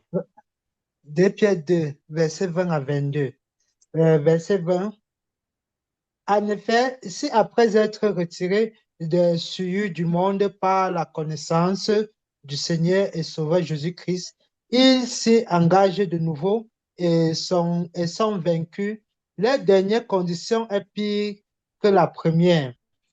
Car mieux valait pour eux n'avoir pas connu la voie de la justice que de se détourner après l'avoir connue du saint commandement qui leur avait été donné. Il les est arrivé ce que dit un proverbe vrai. Le chien est retourné à ce qu'il avait vomi et la truie l'avait s'est voutrée dans le bourbier. Dans le bourbier. Amen. Amen. Voilà ce que Pierre est en train d'expliquer ici. C'est exactement ce que Paul a expliqué en d'autres mots. C'est-à-dire que quelqu'un a eu part aux grâces du Seigneur. Après, il rentre encore, il abandonne, il rejette totalement la parole. Il devient encore pire qu'avant. Il est en train de crucifier pour sa part le Seigneur parce que quand tu as rencontré le Seigneur, quand tu as eu part au Seigneur, tu as eu part aux grâces que l'œuvre du salut. Il faut bien comprendre. Quand tu as part au Saint-Esprit, tu es en train d'avoir part aux grâces que l'œuvre du salut accorde. Parce que c'est Jésus, en mourant sur la croix, qui nous a accordé la possibilité d'avoir part à ces grâces-là. Maintenant, quand tu le rejettes, tu l'abandonnes, tu retournes à ton péché, à ton ancienne vie, tu es en train de le crucifier parce que, après avoir eu part aux grâces que l'œuvre de la croix accorde, tu as rejeté celui qui est l'auteur de cette œuvre de la croix-là. Donc, c'est un peu comme si tu étais un deuxième Judas. Tu as part, après tu rejettes. Et donc, tu le crucifies pour ta part. C'est ce qui est dit ici. Donc, en effet, après avoir connu le Seigneur, c'est à quoi Dieu lui-même s'attend. Le Seigneur s'attend à ce que nous puissions persévérer. Persévérer sur la bonne voie. Que nous persévérions sur la bonne voie. Qu'on n'abandonne pas. Qu'on n'abandonne pas. Amen. Donc, rapidement, on avance.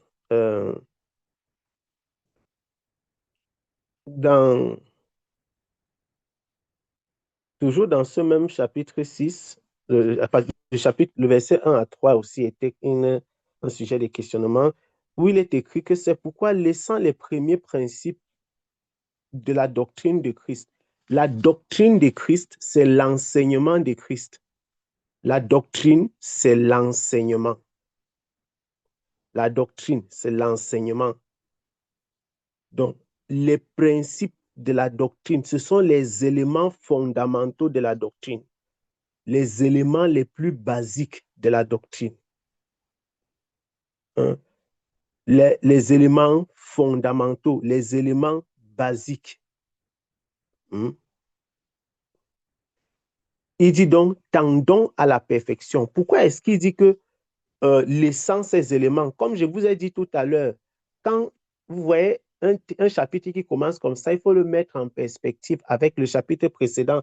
Parce que le chapitre précédent, dans Hébreux chapitre 5, il termine il disait déjà que vous continuez à faire comme des enfants, vous vous comportez comme des enfants, vous deviez normalement être des maîtres. Mais on vous voit, vous êtes tout là, vous vivez n'importe comment. Hein? Il dit que tandis que vous deviez être des maîtres depuis longtemps, vous avez encore besoin d'apprendre les éléments, les premiers éléments des rudiments des oracles de Dieu. C'est le lait, c'est ça qu'il appelle le lait. Et il dit que pourtant, il devait déjà être prêt pour la nourriture solide. Mais ce n'est pas le cas. Et donc, Paul va continuer en disant que c'est pourquoi, laissant ces éléments, il faut laisser les choses qui sont élémentaires là. Il faut entrer dans les choses qui sont solides. Il dit, tendons à la perfection, ne posant pas de nouveau le fondement du renoncement aux œuvres mortes. Pour dire que les choses qui sont basiques dans la foi, c'est par exemple le renoncement aux œuvres mortes. Quand quelqu'un rencontre le Seigneur Jésus-Christ, le renoncement aux œuvres mortes, c'est l'une des choses fondamentales qu'il doit apprendre.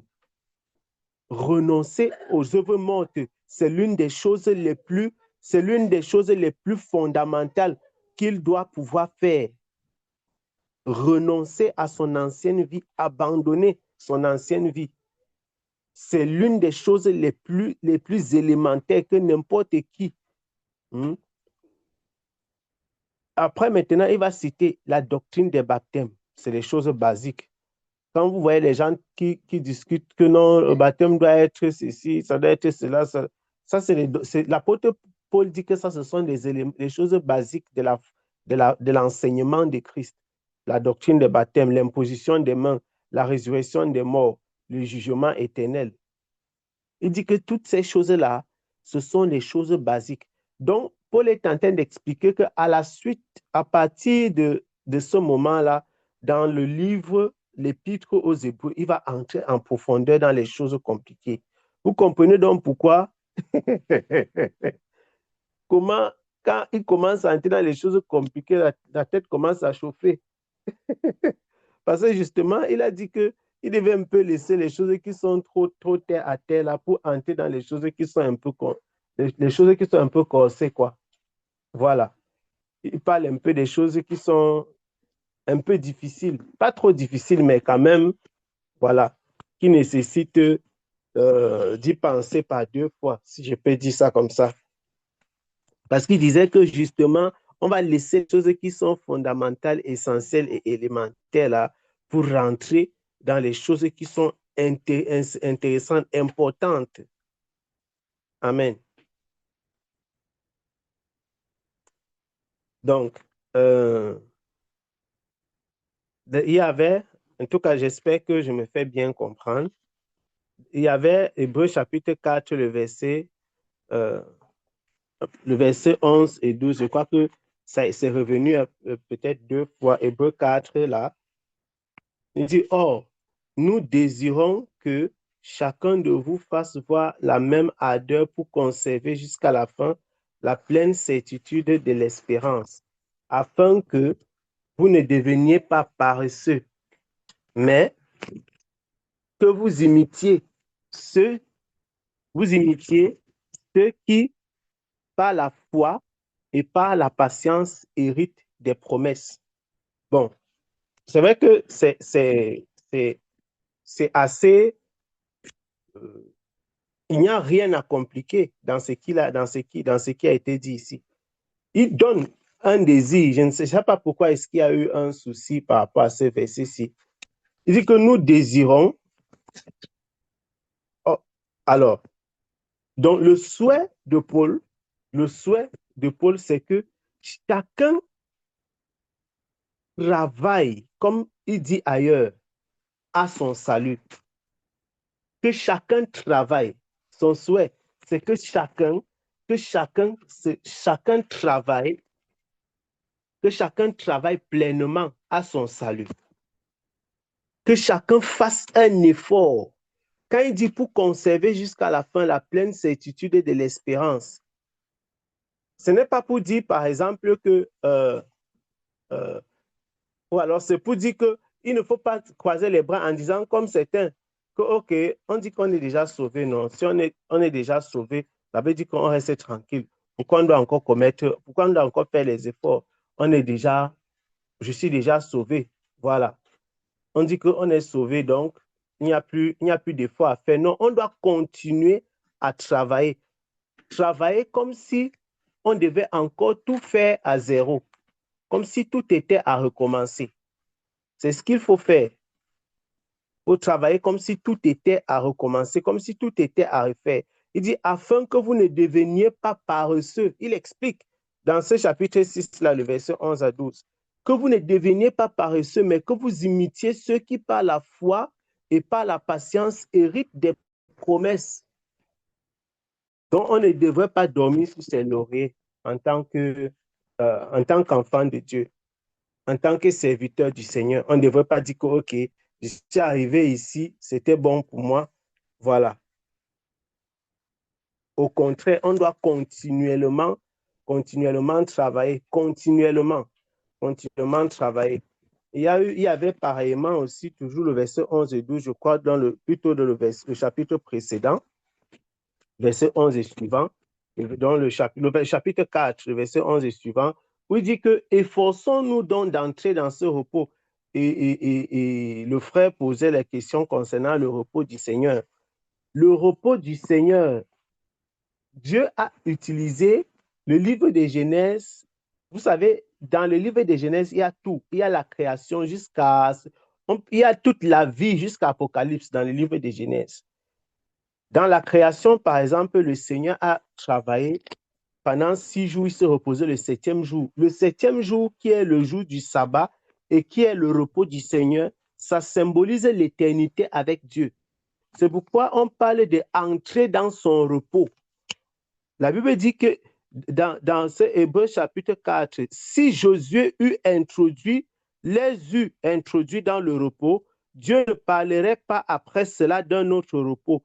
Donc, si Josué avait vraiment conduit le peuple d'Israël dans l'éternité, dans la paix éternelle, il n'aurait pas besoin d'un autre repos. Mais on comprend que la terre d'Israël dans laquelle le peuple d'Israël est arrivé là, c'était un repos un repos passager sur la terre, entre guillemets. C'est-à-dire que le fait de traverser le Jourdain, le fait de traverser la mer Rouge, de marcher dans le désert, ah Seigneur, mais bien aimé, c'est quelque chose, hein, c'est quelque chose de merveilleux. Quand vous voyez comment les prophéties se détachent, vous voyez, le peuple est d'abord esclave. Écoutez-moi bien. Il n'y a pas le temps pour partir lire les textes sur ces choses-ci. Le peuple de Dieu était d'abord esclave. C'est magnifique, quoi. Esclave en Égypte. Comme chacun de vous, chacun de nous, on était esclave du péché dans le monde. Hein? Tu vivais dans le monde, tu montais, tu descendais, certains fumaient, certains buvaient l'alcool. Les gens étaient accros au sexe, accros à ceci. Tu partais dans les fêtes, tu portais la mini-jupe, tu portais les pantalons serrés, tu mettais les dos dehors, ventre dehors. Les gens faisaient les bêtises. Ça, c'est l'esclavage, ça. La vie du péché qu'il y a dans le monde, c'est de l'esclavage. Regardez comment les gens sont esclaves de la télévision. Ils sont là. Dès que quelqu'un rentre du travail, ils s'assoient comme ça là, devant la télévision. Ils regardent ceci, ils regardent cela, ils regardent ceci, ils regardent cela. C'est l'esclavage. Ils remplissent sa tête de publicités, ils remplissent sa tête de bêtises, ils remplissent sa tête de tout ce qui est vraiment, on ne peut pas tout citer. C'est de l'esclavage, ça. Ça, c'est la vie de l'Égypte. Maintenant, le Seigneur a envoyé Moïse pour les faire sortir de l'Égypte. Et Moïse leur a donné la parole. Ah, Seigneur, merveilleux, merveilleux. Maintenant, le Seigneur leur a donné, à travers Moïse, la parole qu'il faut pour qu'ils sortent de l'Égypte. Pour qu'ils sortent de l'Égypte. Or, Dieu, quand il a envoyé son peuple, quand il a envoyé Moïse vers le peuple, il a dit à Moïse de dire à Pharaon que quoi? Que je veux que mon peuple là aille me servir dans le désert. Ah! Jésus qu'elle m'est bien aimé. S'il y avait du temps, on parlerait de ces choses. Donc, Dieu nous montre clairement que quand on dit que, comme les gens disaient là dehors, que j'ai reçu le Seigneur Jésus-Christ, hein, quand on se tourne vers le Seigneur, c'est en ce moment-là que tu vas commencer à expérimenter ce que ça veut dire la vie de renoncement, quel est le poids de ça. Puisqu'ils sont sortis de l'Égypte, c'était pour partir au désert, ce n'était pas pour partir au paradis. Donc la vie de foi, quand on rencontre le Seigneur Jésus-Christ, c'est une vie d'engagement qui a des difficultés et des épreuves. Amen. Et donc, ils quittent maintenant l'Égypte, ils sortent de l'esclavage. Tu n'es plus esclave du péché parce que tu as écouté la parole de Moïse.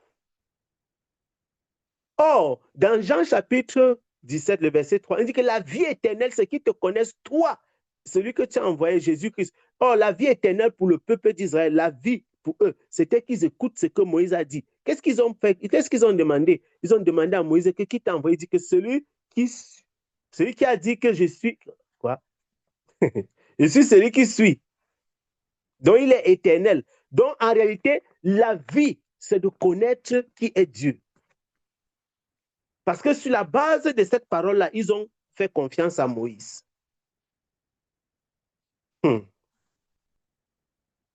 Et quand le peuple maintenant quitte, ils sont dans le désert. Vous comprenez donc que la vie chrétienne, ce n'est pas la fin de toute chose. Tu peux mourir dans le désert. Vous voyez maintenant ce que ça nous dit? Tu peux arriver dans le désert et mourir là-bas. Tu peux bien dire que j'ai accepté Jésus-Christ dans ma vie et me suis baptisé. Tu as reçu le baptême dont tu parles. Tu peux mourir dans le désert. Les gens sont devenus idolâtres après avoir traversé la mer Rouge. La mer Rouge donc symbolise le baptême dont l'apôtre Paul parle. Il dit qu'ils ont donc été baptisés en Moïse. Je n'aimerais pas lire tous ces textes-là parce que tout ce que je suis en train de vous dire là, c'est la Bible. Hein? Tout ce que je suis en train de vous dire, c'est la Bible. Je n'invente rien. D'ailleurs, juste si vous voulez, juste un élément, parce que c'est donc important de comprendre. Parce que quand c'est dans 1 Corinthiens où... Ah, Seigneur.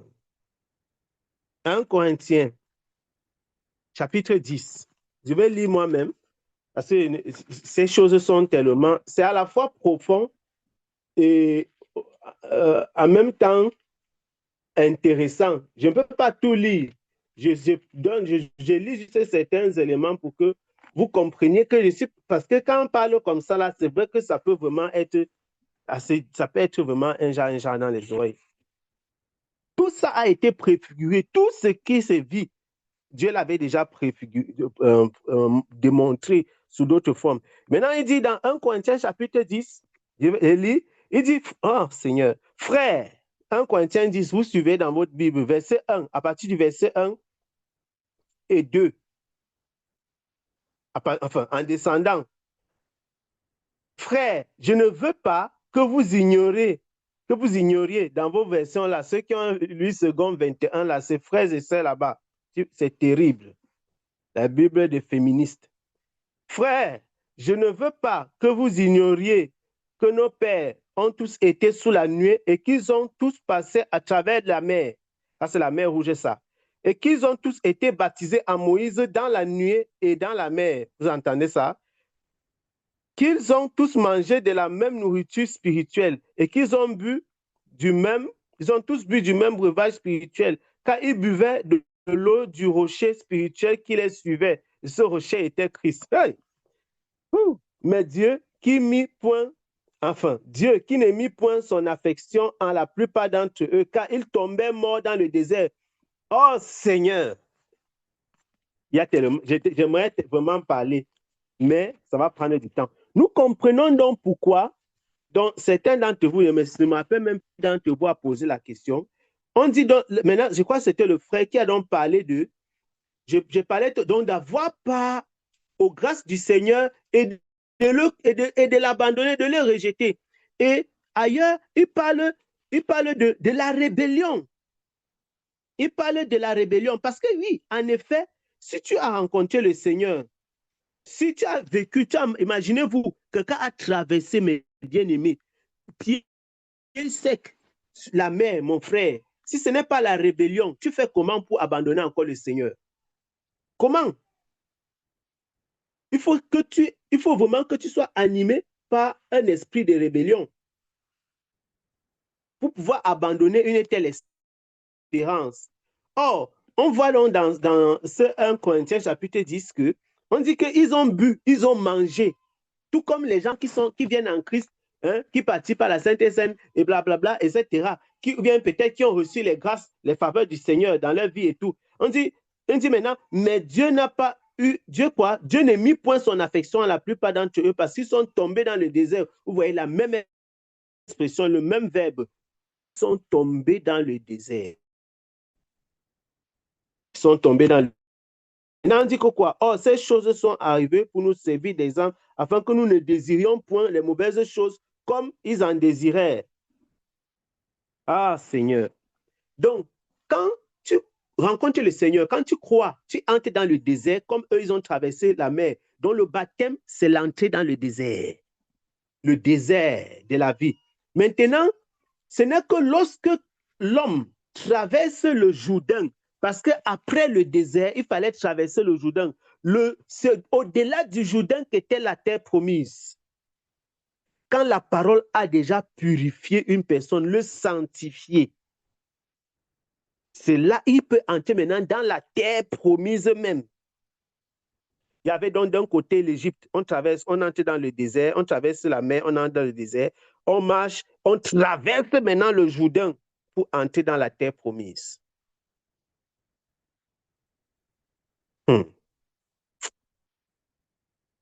On avance. Et donc, c'est la terre de repos, c'était dans cette terre promise-là. Enfin, cette terre promise-là, ça préfigurait la terre de repos, le lieu de repos. Maintenant, Dieu ne continue pas à travailler pour revenir au frère Annick. Dieu ne continue pas à travailler. Il s'est reposé une fois et cela symbolisait quoi? Ça symbolise le repos éternel. Ça symbolise le repos éternel. Et nous voyons donc pourquoi le Seigneur va dire dans...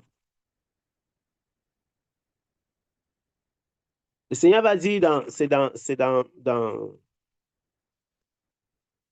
dans Matthieu, notamment, et ailleurs, venez à moi, vous qui êtes fatigués et chargés, et je vous donnerai du repos. Ça, c'est Matthieu chapitre 11, le verset 28. Quand il dit que je vous donnerai du repos là, dans Matthieu chapitre 11, Jésus n'est pas en train de dire que si tu as porté ton sac de maïs, tu viens, il va te décharger. Non. C'est le repos éternel dont il est question ici. C'est le repos éternel. C'est le repos éternel. Et puis le frère avait posé toujours en relation avec Hébreux chapitre 4 la question, mais pourquoi est-ce que si tout est accompli, pourquoi est-ce qu'on doit encore faire des efforts, on doit se battre en relation avec Hébreux chapitre 4, le verset 3, il dit que pour nous qui avons cru, nous entrons dans le repos, suivant ce qu'il a dit. C'est pourquoi j'ai juré dans ma colère qu'ils n'entreront point dans mon repos. Ça, tout ce qu'il dit au début, c'est un lien avec 1 Corinthiens chapitre 10 que nous avons lu tout à l'heure. Parce que ceux-là, effectivement, ils étaient tombés dans le désert. On dit, cependant, ces œuvres étaient accomplies depuis la création pour montrer que même le fait que ceux-là sont tombés dans le désert, Dieu n'a pas été étonné. Oh, vraiment, ils ne savaient pas comment ils allaient faire. Non, ils savaient, Dieu a tout prévu. C'est pourquoi dans la lettre, l'épître de Paul aux Romains, il explique que même la chute d'Israël, il a permis cela afin que les païens soient greffés. Amen. Donc, Dieu n'a jamais été surpris par le comportement des hommes. Parce que ce n'est pas l'homme qui marche et qui dirige ses pas. Il n'y a pas de surprise pour lui. Dieu n'est pas étonné de ce qui se passe. Il n'est pas étonné. Quoi d'autre? Quelle autre question qu'on n'a pas abordée? Je crois que la sœur Grace avait évoqué dans ce chapitre 4, à partir du verset 11, on a parlé de ça. Efforçons-nous d'entrer dans ce repos de peur que quelqu'un ne tombe dans une rébellion semblable. Nous avons déjà évoqué c'était quoi cette rébellion qu'ils ont eue. Parce qu'ils ont fini de goûter la bonté du Seigneur. Mon frère, tu marches sur la terre nue, tu traverses la mer, tu arrives devant, tu commences à dire que les oignons, la viande était ceci. Ah, l'être humain est fort. C'est comme les gens qui arrivent dans le Seigneur. Vous comprenez donc maintenant comment on peut mettre en parallèle la vie du peuple d'Israël avec la marche chrétienne. Tu commences à dire que c'est ça les chrétiens. Donc je parle tous les jours. Tu rencontres le Seigneur, mais quand on te parle, on te prêche maintenant la sainteté, tu dis que mince, mon frère. Quand il tapait, moi, ma greffe violette, il était très joli. Les gars me sifflaient au quartier. C'est comme ça que certains chrétiens font. Tu es dans le Seigneur, tu passes ta vie à regretter. C'est comme ça que le chien fait pour retourner dans ses vomissures. La rébellion. La rébellion naît dans le cœur. Donc, c'est pourquoi il faut s'efforcer continuellement. Vous ne pouvez pas dire que oh, je connais le Seigneur, donc c'est suffisant. Tu parles. Non. Chaque jour, tu dois t'efforcer. Tu commences à rester comme ça, tu regrettes que vraiment, quand il mettait mon pantalon jean, le quartier, s'il ne respirait pas. Non, quand quand il tapait mes phares comme ça, là, il y a des filles que quand elles restent comme ça, elles se regardent encore dans le miroir, elles regrettent leur ancienne vie. Efforçons-nous d'entrer dans ce repos, de peur que quelqu'un ne tombe dans une rébellion semblable. En tout cas, il n'y a même pas besoin d'expliquer. Car la parole de Dieu est vivante et efficace. On comprend donc que c'est une suite. Car la parole de Dieu est vivante et efficace, plus aiguisée qu'aucune épée à double tranchant, perçant jusqu'à la division de l'âme et de l'esprit, les jointures et moelles, et jugeant les pensées et les intentions du cœur. Une façon de dire que quoi? Que vous ne pouvez rien cacher à Dieu. Dieu peut pénétrer tous les coins les plus reculés, les plus sombres et les plus inconnus. Et il n'y a aucune créature qui soit cachée devant lui. Mais toutes choses sont nues et entièrement découvertes aux yeux de celui auquel nous devons rendre compte. Donc, personne ne peut se cacher. Amen. Personne ne peut se cacher. Personne ne peut se cacher. La sœur a aussi posé une question par rapport au verset, au chapitre 5, le verset 9. Je vais lire depuis le haut. Il dit, bien qu'étant fils, à partir du verset 8, il a appris l'obéissance par ces choses qu'il a souffertes. Et ayant été rendu parfait, il est devenu l'auteur du salut éternel, dans le repos dans lequel nous entrons. Pour tous ceux qui lui obéissent, évidemment, Dieu l'ayant déclaré souverain sacrificateur selon l'ordre de Melchisédek. Et en effet, Dieu a déclaré Christ souverain sacrificateur. Parce que Melchisédek, quand vous voyez comment Melchisédek est arrivé dans la vie d'Abraham, personne ne connaît. Et d'ailleurs, ailleurs, l'apôtre Paul, on va arriver là-dessus, je crois peut-être dans le prochain jour de lecture. L'apôtre Paul dit que ce Melchisédek-là est sans père ni mère. On ne connaît pas qui sont les parents de Melchisédek. Personne ne peut dire que voici, je suis son père. Pourquoi est-ce que déjà dans la prophétie, c'est-à-dire que le Melchisédek que l'apôtre Abraham a rencontré, il ne connaît, je veux dire que quoi? Il n'y avait aucune trace de sa paternité. Une façon de dire que ce Melchisédek-là portait déjà en lui les germes de l'éternité. C'est-à-dire qu'il est pour toujours. Et maintenant, il est sacrificateur selon l'ordre de Melchisédek.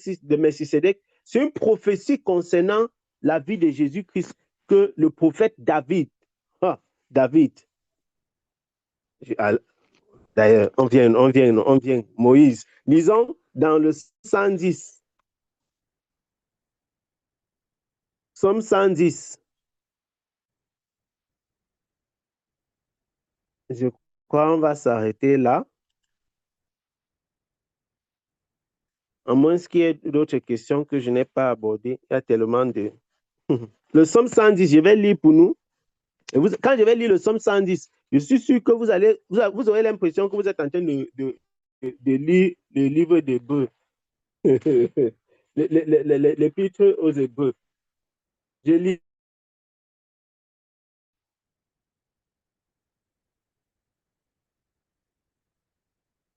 L'Éternel a dit à mon Seigneur,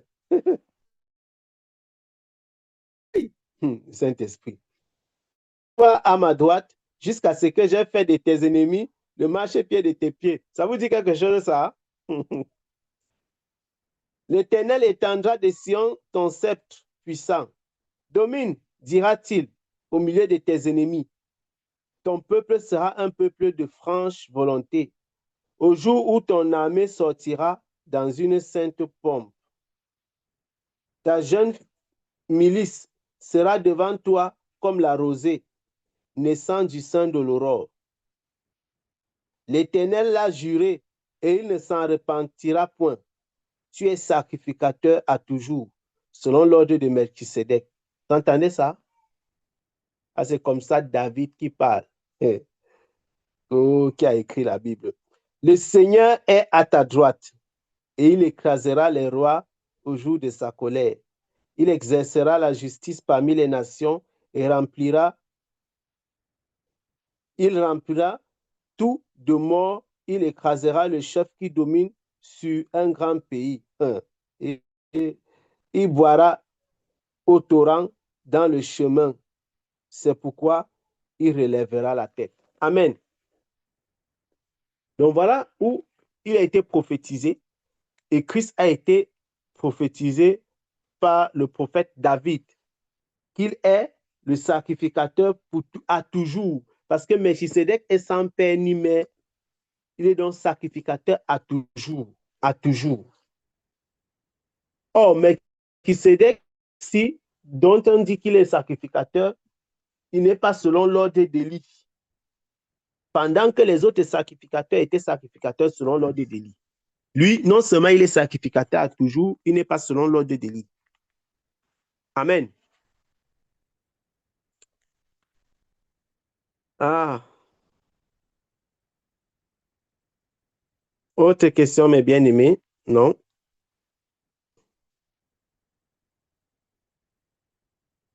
Que le Seigneur vous bénisse. S'il n'y a pas d'autres questions. Eh bien, en tout cas, ce sont des choses intéressantes qu'il faudra même réécouter. J'ai une question, Papa Gaël. Oui. J'ai Oui. une question. Avant que tu ne clores le chapitre, utilise le téléphone de Papa Jean-Claude. J'ai suivi ce que tu as dit sur Melchizedek. Bon, ma question est la suivante. Euh, donc, quand on dit que Melchizedek, c'est Jésus, c'est pas analogie. C'est par analogie, oui. D'accord. C'est par analogie. Parce que il a été prophétisé. Prophétisé, c'est-à-dire que Jésus était caché en Melchisédek, en quelque sorte. Un peu comme il y a l'analogie entre la vie de Joseph et la vie de Christ. C'est-à-dire que Christ était caché en Joseph à travers sa vie. Par exemple, on voit comment les frères de quelqu'un le vendent et on le livre à l'ennemi. Et l'ennemi, là, n'est pas du peuple de ses frères. Ah, Seigneur! Ouais, Seigneur, Dieu non. Vous voyez donc que Joseph a été vendu. Qu'est-ce que Christ a été livré par ses propres frères chez les Romains? Il a été jugé comme s'il était un ennemi. Non, mais Melchizedek, quand même, ça reste un personnage à part. Oui, c'est un personnage à part. Je prends l'analogie pour dire que, en fait, Jésus est caché ainsi dans la vie de plusieurs personnes dans l'Ancien Testament. C'est ça que je suis en train de dire. D'accord. C'est-à-dire que Jésus, la vie de Jésus est détaillée dans la vie de plusieurs personnes. Même dans la vie de Moïse, il y a Jésus. Parce que Moïse a épousé une étrangère, alors que lui-même, il a donné la loi qu'on ne doit pas prendre une femme étrangère. Donc, Melchisedec, c'est par analogie parce qu'il n'a pas de père, il n'a pas de mère. Et il est sacrificateur sans aide selon l'ordre d'Aaron. Donc, par analogie, ce Melchisedec-là, il cache Christ. Tout comme Moïse cache Christ, Joseph cache Christ, David cache Christ, etc. C'est en fait ce que Jean dit que dans la vie de toutes ces personnes-là, il y a une portion de leur vie qui cache Christ. Je vois. Voilà. Amen. Donc, il y a Christ qui est caché dans leur vie et qui se révèle maintenant quand l'écriture est détachée.